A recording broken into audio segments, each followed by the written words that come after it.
Alors, vous avez vu l'année dernière que pour calculer une valeur d'arrivée, donc par exemple, vous avez une paire de baskets qui vaut 130 euros et elle est soldée à 25%. Le problème, c'est que le 25, donc ici, si je vous écris rapidement, le 25%, ça veut dire que pour un prix de départ de 100 euros, eh bien, vous allez enlever 25 euros. Et donc, votre prix de départ serait de 75 euros. Le problème, c'est que si ma paire de baskets, elle coûte 130 euros et pas 100 euros, eh bien, en fait, ça ne fonctionne pas.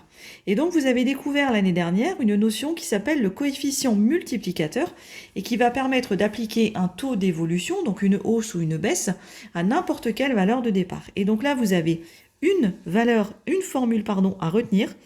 Le coefficient multiplicateur, CM, c'est 1 plus le taux. Donc là, à retenir par cœur, CM égale 1 plus T. Et donc on verra dans une autre vidéo après comment ça s'applique concrètement. Donc ici, quelques exemples de calcul. Donc, si j'ai une évolution de plus 35%, une augmentation de 35%, le coefficient multiplicateur c'est égal à 1 plus T. J'écris la formule littérale. Ça donne donc 1 plus 35 sur 100. Vous prenez votre calculatrice et vous obtenez 1,35.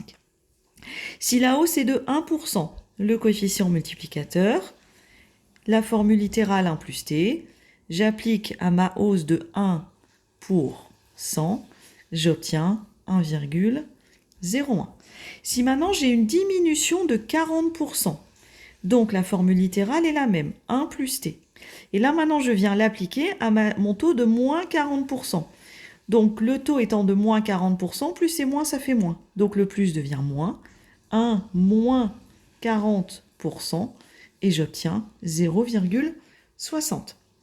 Si ma diminution est de 74%, même chose, CM égale 1 plus T, c'est donc égal à 1 moins 74 sur 100, et j'obtiens donc 0,26.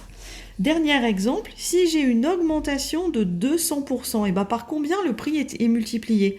Eh bien attention, c'est pas par 2, parce que si vous appliquez votre formule 1 plus t, vous obtenez donc 1 plus 200 pour 100, et vous obtenez 3.